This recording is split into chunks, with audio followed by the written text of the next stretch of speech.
I had so many feelings last night. I was like emotionally drunk, and then I had like an emotional hangover because I watched the finale in the movie theaters, which great experience.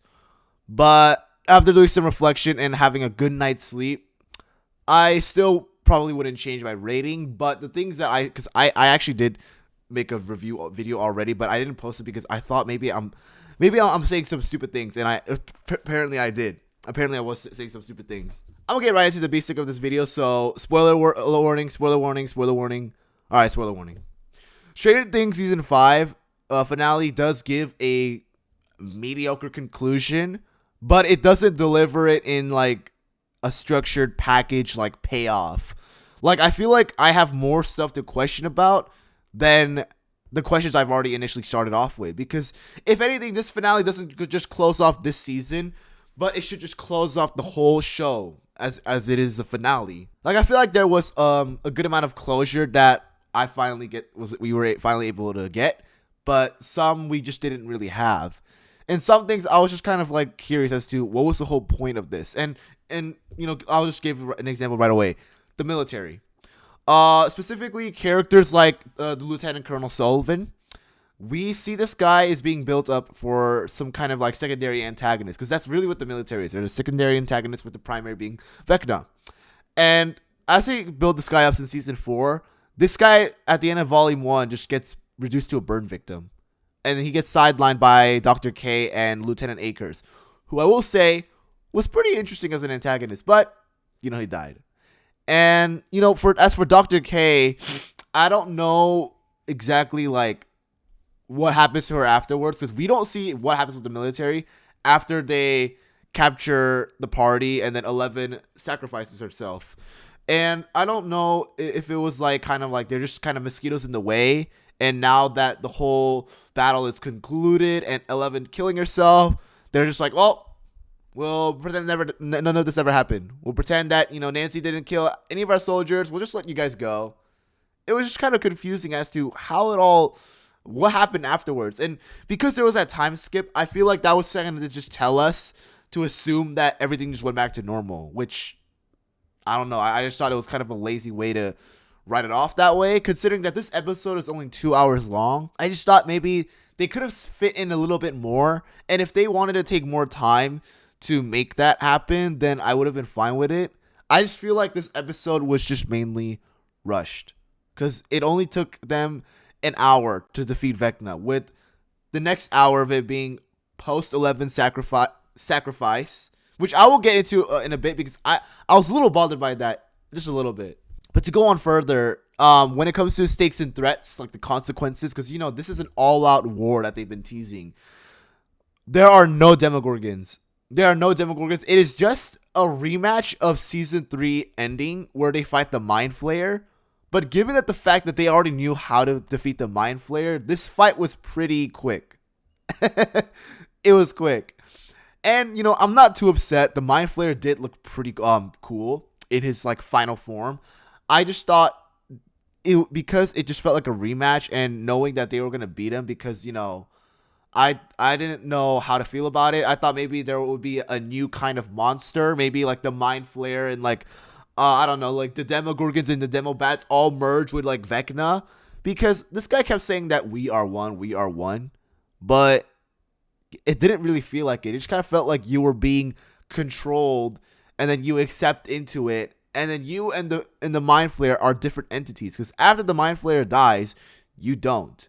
So I was kind of, I don't know, maybe he was just being dramatic with his whole villain dialogue, which, that's fine, I guess. Like, I'm not, like, too bothered by that. I'm not that, like, nitpicky about certain things like that. But I just think that the whole overall, like, climax was a bit anticlimactic. I didn't feel like there were any stakes, because, let's be real, there wasn't. Especially when it comes to Volume 2, they do so many fake-out deaths. As a matter of fact, they do a lot of fake-out deaths in this episode, too. They do a fake out with Kali, which they actually did kill her off later, but I was just like kind of surprised because that they actually killed her off. But they do have a tradition with killing off at least one side character each season. They do a fake out with Steve. They do a fake out with Dustin. They do a fake out with Nancy and Jonathan in the second volume. it's come to this point where I've gotten so tired of it, and I'm just like, if you're gonna kill a character, do it. Like, this is the finale. There is nothing else after this. I hope not. Do not give us any spin-offs, because I feel like the ending kind of potentially set that up. I hope that's not what it is. I hope that's just, again, I'll get into the ending later in a bit.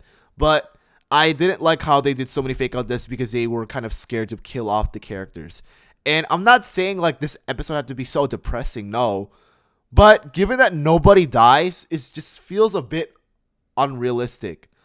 But I could see why they didn't want to kill anyone off, because they wanted to set up this ending. Again, I will get into that in a bit. But as far as stakes go, there really wasn't any stakes. I will say though, when it comes to characters that were interesting this season, Holly Wheeler, she was actually really interesting because, as she's always been kind of like a background character, they somehow gave her a better plot arc than they did with the military. From start to finish, I was intrigued by how her journey was going when she was in Henry's mind, and then transitioning to well, actually, matters of fact, she was kind of in Henry's mind the whole time. But she had a journey of her own, led by Max, and even after Max left, she was still trying to figure out how to, save the kids, in which she does. And I really enjoyed that side plot. That was the one arc that I think that they pulled off really well. And, with Max not being a comatose character the whole season, that was also, a relief of mine. Because I was kind of like worried, because I thought maybe they would sideline her until the main finale. But they actually don't really. Like, she's comatose, but with Henry's mind prison being like an arc for these two characters, even though like she's not really conscious in the real world, she's still doing something, and she's still making contributions in accordance with Holly's plot arc, which I liked how they did it. As far as plot arcs conclude and go, what the heck happened to Dr. Owens? I don't know what happened to that guy. They never bring him back. People said that he died, but no, he didn't. He was being interrogated by the military, specifically Sullivan. And then we see that Sullivan gets out of the base scot-free, and we don't see Owens. I don't know if they gave him an off-screen death, but if they did not explain that well. The one thing I didn't like about the ending, that I thought kind of slightly ruined the immersion in the moment, was that there was speculation that 11 was still alive after she did her major sacrifice at the Max Z. Or is that what it's called? I think that's what it's called. I forgot. The military base. So I understand that with that kind of speculation, it was kind of to play into this like theme where, like the kids, like, it's all basically D&D in real life, and they get to write the ending, and they choose to believe in that ending. But I feel like I feel like nothing changes with her sacrifice being just maybe a false, like, oh god, what do you call it? My brain. Just kind of throwing the main characters off. And I feel like with 11 being dead would make it a bit more impactful on the fact that she couldn't really end the cycle. But because she was able to just find a secret life of her own, I did not like the ending for her, because as a matter of fact, I feel like that is worse than death, because basically what's going on is she's reliving her season 2 life, where she is completely isolated. She cannot be in public. She cannot talk to Mike or anyone. She is completely all alone. I don't see how she'll ever find that peace. I don't see how that is a better ending for her than death. I genuinely don't. I don't see why. I don't know exactly why they thought this was a good idea. I didn't think that was good. Again, I'm not like really bothered by it, because I was still satisfied with the conclusion. Or I would say, it was good. I enjoyed it. But I didn't like how her death was merely just a speculation, as they just kind of make it at the very end, and that she is out there living a secret life, which it just doesn't really confirm for us. That kind of leaves an open-ended interpretation for us. But I feel like they should have just confirmed that an 11 is dead, and not play any like speculation as to there could potentially be a spinoff, which I hope they don't. I hope they do not do this thing where they pull off a Rick Grimes move on the Walking Dead, where they kill him off, but then he gets saved, and then he gets a spinoff of his own. I hope they don't do that with Stranger Things. I really hope they don't. Please do not ruin this franchise. This ended off as it should, and I don't want to see anything more. Genuinely. Another good thing that I wanted to talk about was the fact that for a full circle moment, Joyce was the one to actually give the last strike to Vecna. That I love because when no one else believed her, she was the first person other than Will getting kidnapped. She was the first person to know that there was a an unknown threat out there, and as it has been spooking her for her entire life, for the past 5 seasons, she was able to finally not able to witness the end of it, but to contribute to giving the last strike. And I like how with each chop of the axe, they cycle through each character and give flashbacks as to how it all affected them, how the whole Mind Flayer, Demogorgons, and Vecna thing, how it all affected them. I like that. I liked how they made it. It was emotional. It was good. That I really loved, and they pulled it off very well. Another thing they pulled off well that I don't think people really maybe have noticed. I mean, I feel like it's kind of big. When Hopper and Joyce finally get their dinner at Enzo's, I've been wondering, when are they gonna get it? Is that just kind of like speculated that they'll get it later? Like these two finally get the dinner at Enzo's, and I like that. I also liked how Max and Lucas finally get to watch that movie that they promised in season 4. That was also good too. I liked these like full circle moments when others didn't really get that. I at least appreciated that they gave a first circle for those two couples. Oh, one more good thing that I wanted to say. They ended off with. Oh yeah, I completely forgot. I didn't really go into the ending about it a bit. I loved how they ended the show the way they started it. All the kids playing D&D.